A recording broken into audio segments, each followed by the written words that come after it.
Hi foodies, welcome to my channel. இன்றைக்கி நம்ம பார்க்க போகிற ரெசிபி பேர் ப்ரான் ரைஸ், அதாவது இறால் சாதம். சாப்பிட ரொம்ப எம்மியாகவும் டேஸ்ட்டாகவும் இருக்கும். இது உங்கள் வீட்டில் இருக்கிறவங்களுக்கு லஞ்ச் பாக்ஸாக கூட கட்டி கொடுக்கலாம். நீங்கள் இந்த வீடியோ ஃபுல்லாக ஸ்கிப் பண்ணாமல் பாருங்கள். அப்போ தான் நான் எப்படி செஞ்சுருக்கிறேன்னு உங்களுக்கு தெரியும். இது வரைக்கும் என்னுடைய சேனலை சப்ஸ்கிரைப் பண்ணாதாங்க பண்ணிவிடுங்க. பாருங்கள் எவ்வளோ அழகாக இறா இருக்குது, நெத்தாக இருக்குது பாருங்கள். சாப்பிட்டா இன்னும் ரொம்ப நல்லாயிருக்கும். ஒரு தடவை உங்கள் வீட்டில் ட்ரை பண்ணி பாருங்கள். வாங்க நம்ம இதுக்கு வேண்டிய இன்க்ரீடியன்ட்ஸ் என்னென்னு பார்த்துடலாம். ஃபஸ்ட்டு நான் ஒரு டம்ளர் ரைஸ் பச்சரிசி எடுத்து வடித்து வச்சுருக்கிறேன். 1/4 கிலோ இறா எடுத்துக்கினேன், நல்லா வாஷ் பண்ணி வச்சுருக்கிறேன். ஒரே ஒரு டீஸ்பூன் கார்லிக் பேஸ்ட், அப்புறம் 2 தக்காளி, 4 பச்சை மிளகாய், 2 வெங்காயம், கொஞ்சம் உப்பு, குழம்பு மிளகாத்தூள், மஞ்சப்பொடி, கரம் மசாலா, ஜீரகம், சோம்பு தாளிக்கிறதுக்கு. இப்போது பேனில் எண்ணெய் ஊற்றி வச்சுருக்கேன். அதில் 1 டீஸ்பூன் ஜீரகம், 1 டீஸ்பூன் சோம்பு போட்டுக்கலாம். தாளிக்கிறது இது 2 மட்டும்தான் தாளிக்கணும், வேறு எதுவும் போட்டு தாளிக்கூடாதுங்க. இப்போது இந்த டைமில் நம்ம ஆனியன் போட்டுக்கலாம். ஆனியன் மீடியம் சைஸில் கட் பண்ணிக்கோங்க. 2 ஆனியன் கட் பண்ணி போட்டிருக்கிறேன். இது 1/4 கிலோ இறாவுக்கு நான் 2 ஆனியன் போட்டுக்கிறேன். 2 தக்காளி. உங்கள் வீட்டில் எத்தனை பேர் இருக்கிறாங்களோ அந்த அளவுக்கு நீங்கள் குவான்டிட்டியை இன்க்ரீஸ் பண்ணிக்கோங்க. 4 பச்சை மிளகாய் கட் பண்ணி போட்டுக்கினேன், அதையும் வதக்கிக்கலாம். இப்போது 2 தக்காளி இருக்குது, அதையும் வதக்கிக்கலாம்.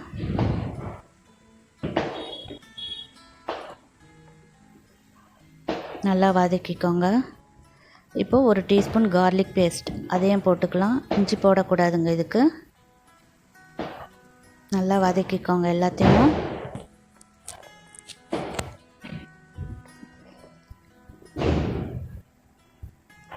ஃப்ளேவருக்காக கறி லீவ்ஸ் கொஞ்சம் போட்டுக்கிறேன், அதையும் வதக்கிக்கலாம்.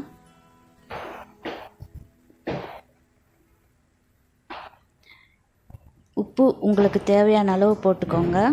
உப்பு எப்பயுமே அதிகமாக சேர்த்துக்காதீங்க, கொஞ்சம் குறைவாகவே சாப்பிடுங்க. 1/2 டீஸ்பூன் மஞ்சப்பொடி போட்டுக்கிறேன், அதையும் சேர்த்து வதக்கிக்கோங்க.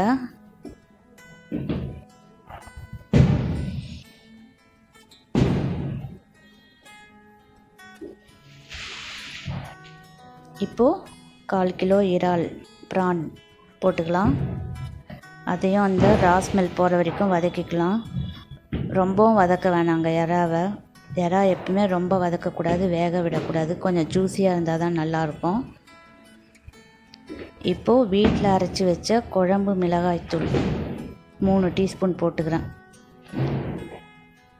எனக்கு ஸ்பைஸியாக வேணுங்கிறதால 3 டீஸ்பூன் போட்டுக்கினேன். உங்களுக்கு காரம் தகுந்த மாதிரி போட்டுக்கோங்க. 1/2 டீஸ்பூன் கரம் மசாலாவும் போட்டுக்கிறேன்.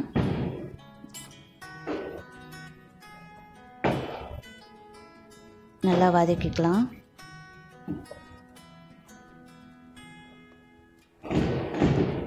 வதங்கிடுச்சு நம்ம இறா.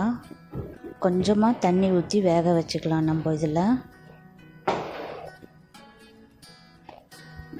இறா ஓவர் குக் பண்ணிட்டிங்கன்னா ரப்பர் மாதிரி ஆகிடும். சாப்பிடும்போது அது கொஞ்சம் ஜூஸியாக இருந்தால் தான் நல்லாயிருக்கும். ஸோ கொஞ்சமாக நீங்கள் தண்ணி ஊற்றி வேக வைங்க. இதுக்கு தண்ணி அதிகமாக ஊற்றணுன்னு அவசியம் இல்லை. பாருங்கள் வெந்துடுச்சு நல்லா. இப்போது கடைசியாக 1 டீஸ்பூன் நெய் போட்டுக்கிறேன் நான், ஃப்ளேவருக்காக. இது ரெடி ஆகிடுச்சுன்னா நம்மளுக்கு எப்படி தெரியும்னா, அந்த எண்ணெயெல்லாம் ஓரத்தில் பிரிஞ்சு வரும். அப்போது இந்த கிரேவி ரெடி ஆகிடுச்சின்னு அர்த்தம் நம்மளுக்கு. பாருங்கள் கொஞ்சம் எண்ணெயெல்லாம் பிரிஞ்சு வருது. இந்த ஸ்டேஜில் நம்ம வடித்து வச்ச சாதத்தை போட்டுக்கலாம்.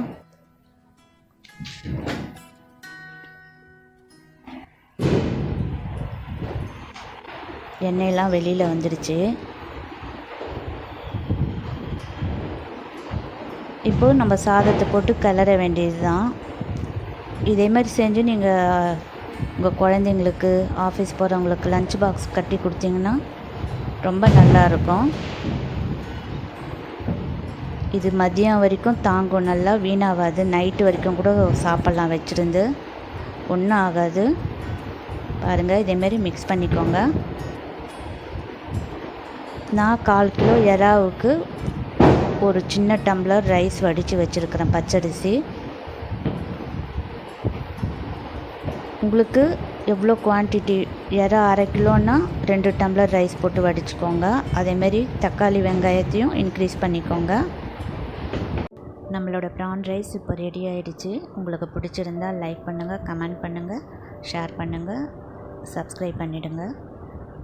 நெக்ஸ்ட் ஒரு நல்ல ரெசிப்பியில் நம்ம மீட் பண்ணலாம்.